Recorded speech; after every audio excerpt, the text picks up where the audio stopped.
CWL Vegas 2018 came to a close yesterday as we saw unpredicted OpTic Gaming who closed out the tournament winning first place. And this has been a long time coming, right, for the OpTic Gaming squad to close a tournament such as this. This is their first win since, Infinite Warfare champs, right? The biggest storyline in Call of Duty history. The last time they won happened to be since that very moment when they were crowned champions. Yet to see a victory in World War II, yet come into Black Ops 4 and win the very, very first event. Let's go ahead and talk about really a lot of the things that made OpTic's key to success, the reason why they won, Dashy winning MVP, and some surprise placements along with some that I'm not very happy about, at least according to my overall power rankings. But CWL Vegas seemed to me, at least from a viewer's perspective, like an absolute success. We saw fantastic viewership.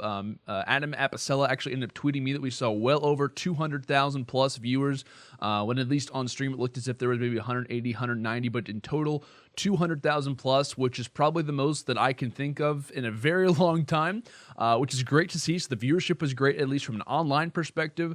Many people at the event were saying that's probably the best venue that we've ever had. Maybe you could exclude champs to a degree, but still, phenomenal ran tournament. It seemed as if everything went as planned, and if you are an OG fan, that was just the icing on the cake that they happened to take the tournament. And to put it lightly, OG dominated, right? We kind of were expecting this based off their online results, going 4 for 4 in major online tournaments, related from 2Ks to Pro Downs. They were consistent. Everyone was looking great.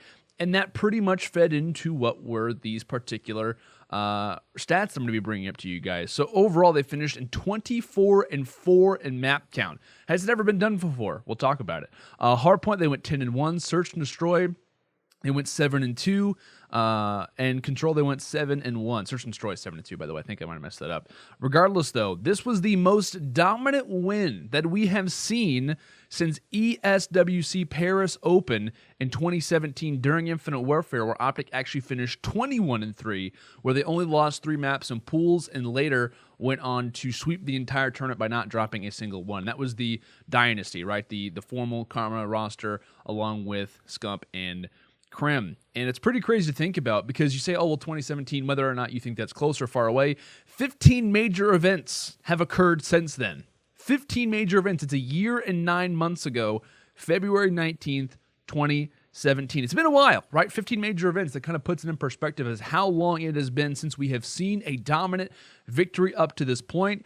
And while there were, I think one instance where it was decently close to a 24-4 record, I think someone might have dropped 5 total maps. It doesn't happen very often. So this is a interesting note for sure to take notice of.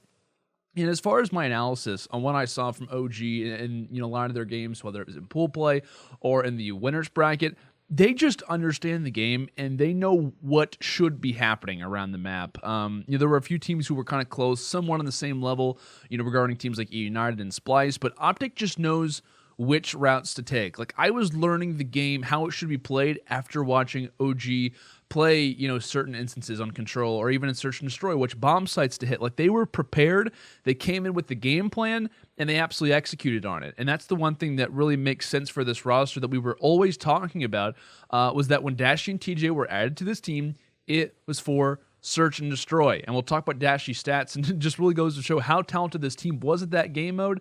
As far as the entire team, right, we saw Scump have a phenomenal performance, without question the second best player as far as stats are considered on this team. Karma was having a great performance. Krim, regardless of stats, was pretty much doing what he was supposed to do, right? In-game leader type role. The ICR seemed at this event not to be very much of a solid weapon, right? With Grip 2, a few months ago, everyone was talking about, oh my gosh, it's going to be full of ICRs. We're only going to see Grip 2 really be, the major weapon, major attachments to use when it came down to Vegas, and that wasn't all the case. It's pretty much Maddox and a few SOG players that were kind of getting involved with the top-level stats for the most part. Of course, there were a few exceptions when you talk about players like Arstees, etc. Let's go and talk about it, right? The most dominant player at this tournament was Dashy. He wins MVP, has a hardpoint KD of a 1.36, which is third at the entire event, and Search and Destroy KD, a 2.17. Obviously, he finishes off in first, and according to all these stats, obviously, are done by the guys on codstats.gg, new website, check it out. That is the highest KD by a player who has won a tournament ever, right? It's one thing to get a KD like that and to lose, but to see success with your team, to make a ton of notice, this is very notable, without question. And I will say that, stats are obviously going to be a tad higher. Maybe you could argue like a 0.1 higher, or like, to an extent 0.10, because there is that fifth element of a player being in the game. There is, an extra enemy, 2 players around the map. So I will take that in consideration. But regardless, you have to realize how dominant Dashy was at this event, and go along with his impressive third and first results in hardpoint and S&D. He finished 4th in control with a 1.37 damage per minute. He was 5,381, which he finished off in 4th, and percentage of team damage in respawns. Now, this is something that's very, very important. So he's top 5 in pretty much everything except for this stat where he's 10th. He finished off with 22.30% of his team's damage in respawns. And the reason why this is important to me is because it goes to show it was a team effort. Granted, he gets that extra 2%. Great. That's there. That's notable. But the other players who are in first and second, Gunless, 24%, 10th, 23.8%, pretty much 24%. Those guys were leading their teams, right, to an extent, especially Gunless, right? Everyone was talking about throughout this event, LG, it's really the Gunless show. He's the one performing. He's the one putting up the results. Temp, to a degree, as well. He was the designated MVP for this roster. And to me, it just goes to speak to how consistent OG was, especially in respawns, but in S&D as well. This team was just firing on all cylinders. It was by no means a one-man show, but there was a guy who obviously led it. He was playing like a veteran, Dashy. The human highlight reel was making countless clips with the Tempest. I had a lot of high hopes for this guy coming into an event. I truly believe for him to be, one of the best players, at least as far as skill is considered, that I have ever seen out of watching Call of Duty competitively since around 2010, 2011. This is the guy. This is the guy to me. This is the guy who I'm putting all my money on. But I wasn't expecting to see this till maybe like a third, fourth event. I thought it might take some time. It's a new group. You're playing with totally different players. You're looking up and you have the pressure of playing on OpTic Gaming. And like I said, it didn't take him long at all. Like, it literally took maybe a map, and he was totally in his regular realm. Everyone who doubted his stats, everyone who doubted his placements, his online play, they were silenced and they were shown the ability that Dashy has. And I will say this once again, and I do not say this lightly, right? I'm very careful with the claims that I make regarding some of the best in the world or anything like that, but I think he has the ability to be not just one of the greats, but possibly the most skilled player ever. And everyone's going to say, but Landon, but wait, don't you realize the players that have happened in the past? Yes, all those things considered. I totally get. Trust me, this morning when I was doing some research, even last night after the event was over, I was thinking in my head, okay, who are some of the most skilled players of all time? Most of them happen to be already on this OG team, but you list out a few guys, even, back in the old days, a few players as well. And I think Dashy has the capability to be up there with them and to be the best player of all time. And what's crazy is that we have some guys who are getting ready to come into the scene, within the next few years or even this year as well. Speaking on guys, like Simp, we have Celium, Illy, guys who are just looking phenomenal to come into the game. And I cannot wait to see the next generation of Call of Duty Esports, at least from an NA side, speaking most specifically at this moment, really coming to fruition over the next few seasons. But as far as Dashy, I think he kind of sits to me at that number 1 spot. You got Arstees, Gunless, Temp, who are all really playing unbelievable at this event as well, so something to really take note of. But OG, well-oiled machine, absolutely deserved to take this number 1 spot, and they dominated, right? Not even just based off opinion, it is based off hardcore stats. This has been the most dominant finish from a team in almost 2 years, which is pretty crazy to think about. Also, something to keep in mind, E United, right? They come in second place, and Arstees, to me, was stealing the show throughout a lot of this event. He was showing not just star talent, but superstar talent. Like, we're talking top 2, top 3, one of the best performances I've seen in a very, very long time. I'm not going to go through all of his specific stats, but at least as far as respawn KD, he was first with a 1.45 hardpoint. He did more specifically a 1.51. And I wanted to do some research really quickly because I wanted to talk about how notable his performance, at least in respawns, were when it comes down to this E United roster, because I was coming into this event and I was worried for E United. I was worried I have them, or had them, being second in my overall power rankings, which obviously showed to be accurate to an extent. But when it came down to this lineup, I was worried about their future, and I still am to an extent. But let's go ahead and talk about E United to Splice. Splice finishes in third. Let's talk about the difference that the major player that they had for their team regarding respawn stats. So, EU without Arcides, right? We talked about Respawn KD. Arcides had a 1.45. If we were to get rid of him, right, and just talk about his four teammates, Clay, Abizi, JCap, and Pristini, they would have a 0.97. And that's without him, right? Taking away all the eliminations that he would have around the map, 0.97.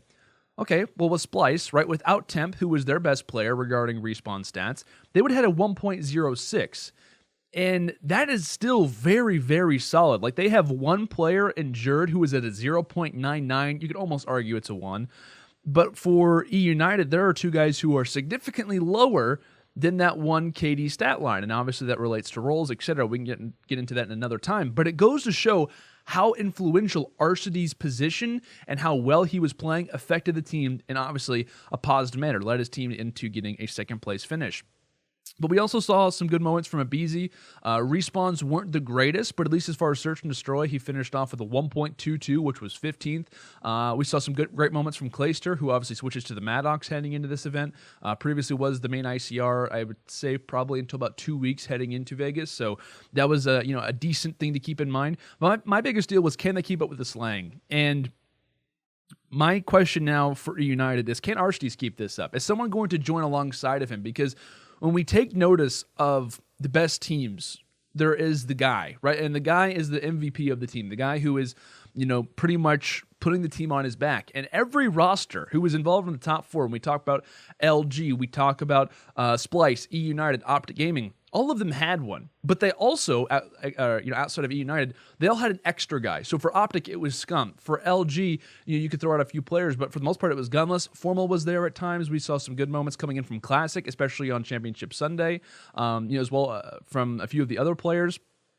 And for Splice, it was kind of like Accuracy. Like, Accuracy was constantly making plays. He was having a great event. Looney was even there, which was kind of surprising, to be honest with you, because I was kind of thinking of him kind of being the in-game leader, but you could also throw Aqua in there. Like, they were all playing very, very well. So for me, my worry for E United is, like, obviously they have an MVP-type performance from Arcides. If they would have won this event, he's the MVP without a doubt. But can he keep that up? And probably not. So we're going to need to see, somewhat of a strong presence being shown from Abizi and Clayster more specifically, and even Pristini as well, from a stats point of view. And as far as the good surprises, some good surprises as far as this event. Splice, right? They finished top 3, looked fantastic. I was kind of doubting on this team. I was really kind of doubting on probably what would be their in-game communication, their chemistry together. I'm still worried about this team imploding over time, which I think will happen, but at least for now, they're playing fantastic. And I think this is a credit to kind of, because Looney had said, and even Accuracy as well, but Looney more specifically had said, we are the team who without question argued the most coming into this event. And that was an interview, I believe, that was done with Deserto. He was saying we were a team that argued probably more than all the other teams combined, how much that we were getting on each other, and Timp, how vocal he was, especially with Accuracy and back and forth, etc. But the one thing that I think currently unites Splice is because they all have something to prove. They all have something that they want to show to the world, show to the community, prove to their doubters, myself being one of them, right, heading into this event. Happy to say that I was totally wrong on that. Ludi, can he IGL for this group, right? Underrated player. He was kind of added to this team last second, according to rumors. Whether or not that's true, remains to be seen. Aqua and Temp, very, very slow year on Echo Fox, especially a way to kind of slow things down, where their roles were constantly, messed up. They were constantly in a frenzy. Aqua was battling for a main AR role with Assault. He was battling, like, should I be running an SMG? To a certain extent.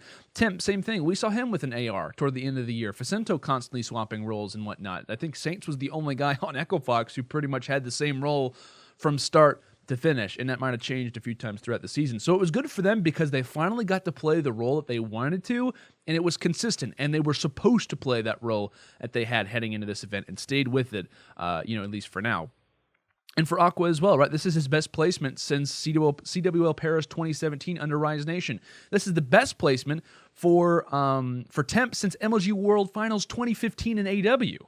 which is crazy to think about. That's 3 years ago, like coming up on 3 years ago probably at this point, which is unbelievable as well. And obviously we haven't seen Temp play for, we talk about he kind of joined toward the latter parts of Infinite Warfare because of his age restrictions, but that still plays in your mind, right? Like I haven't placed, in the top 3 since MLG World Finals, where he actually placed second, but still, like that's gonna wear on you for a while. And for Jerd, right, leaves the EU scene.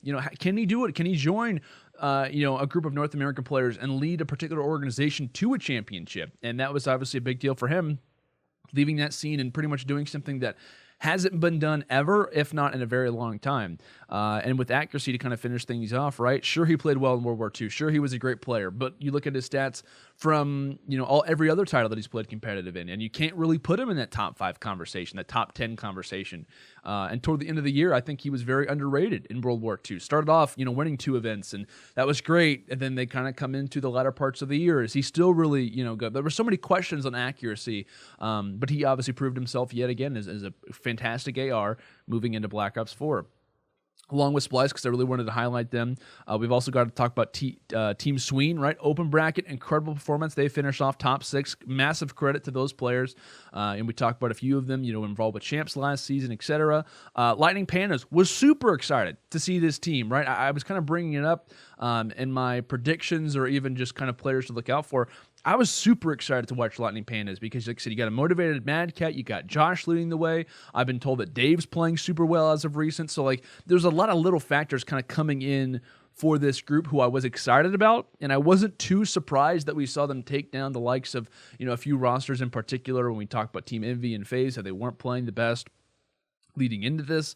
I wasn't surprised about Envy, but I was about FaZe, which I'll get into. But one thing that I am excited, after watching the pool play take place, and there were some teams who struggled, but not even just from a North American standpoint. When I talked earlier about Simp and Illy and Celium and all those guys, but one thing that I am very excited for is the international young talent that's as well starting to kind of prove themselves, even at the very first event of Black Ops 4, even prior, kind of toward the end of World War II. We've got Dylan and Alex, young EU talent. We've got, at least as far as Nolson and Dave, kind of starting to make their comeback as well into the scene. But speaking more on young talent, Luca, right, from Mindfreak, was playing incredible in the play-in tournament, played fantastic for the roster as far as regular play is considered.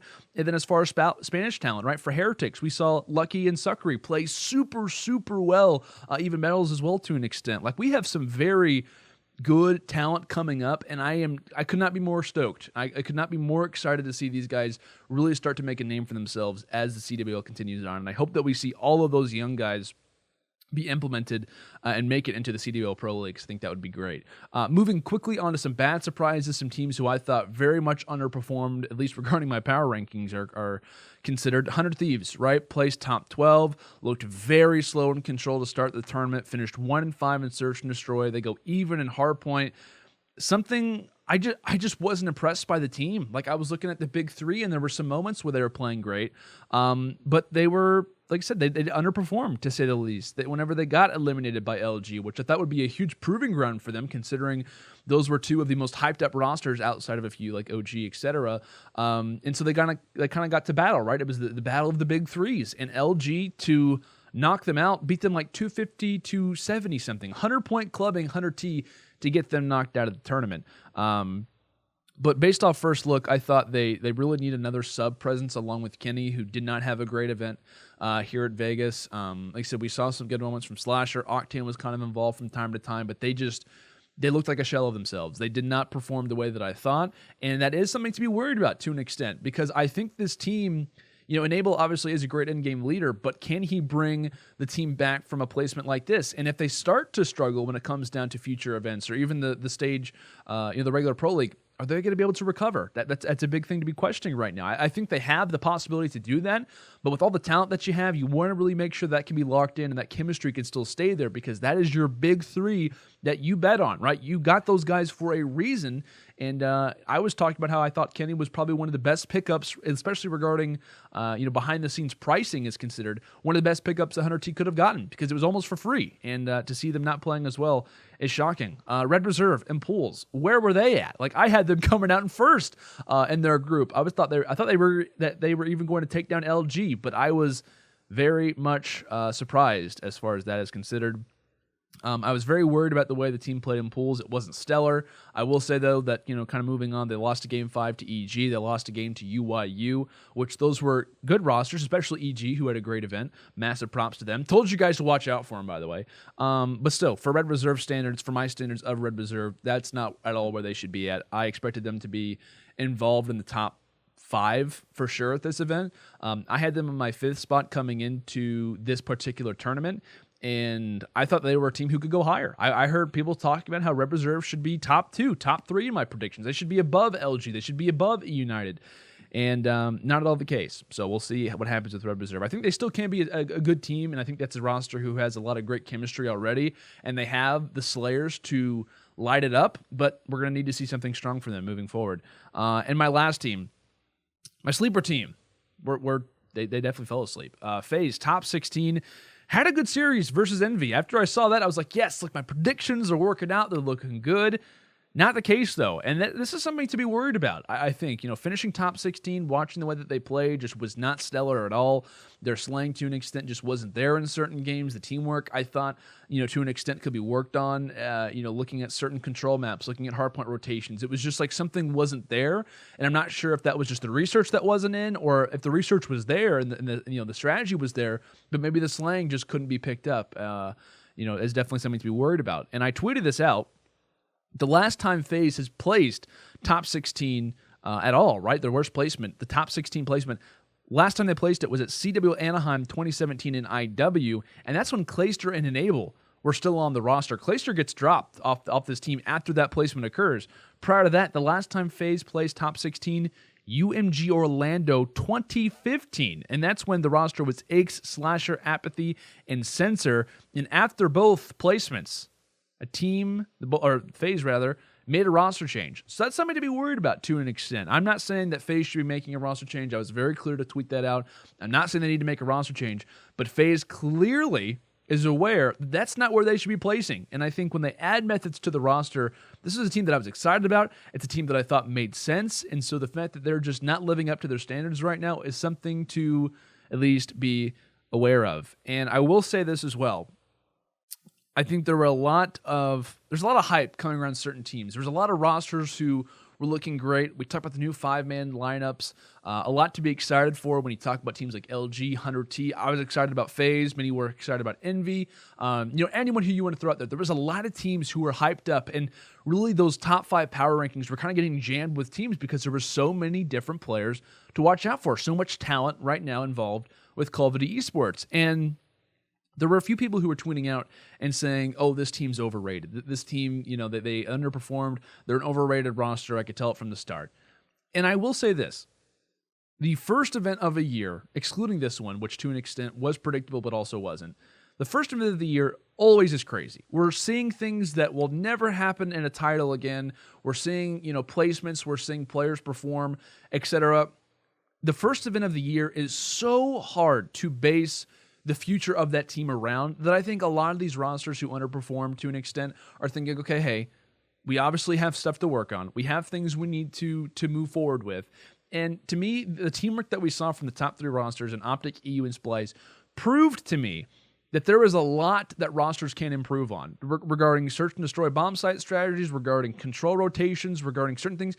There were just teams who clearly didn't do their homework, or they copied off a guy who didn't know what they were doing, because there was a lot of different moments where I was watching and saying, okay, that team is behind. That team needs to work on something. So just say that, players like Zuma, Attach, Hook, Apathy, Rated, Zero, Scrap, Slasher, Octane, Kenny, to say that players like that are a part of different teams that are overrated, I would take a look at that list again. I would take a look at those list of players, those list of teams who struggled, and really reevaluate saying that a roster is overrated. Because based off the history that Call of Duty Esports has, the first event isn't really a whole lot to go off of in regards to overhyping a roster or to see what the future of that team possibly has. I think we have some really good teams involved right now. But I will say that I think the start of the event is always a study game. The roster who has done the most homework is the team that will achieve, as long as they have a good slaying front. And that's exactly what we saw from our top 3 teams, to an extent. But if you guys are interested and want to get involved on social media, make sure to use the hashtag the Esports Dispatch. If there's anything impressive or worrisome you have, any thoughts that you have about particular rosters, if you want to go more in depth to talk about OpTic Gaming or as well as Dashy's MVP, feel free to tweet at myself, tweet the hashtag, and get involved in the social game and let your voice be heard.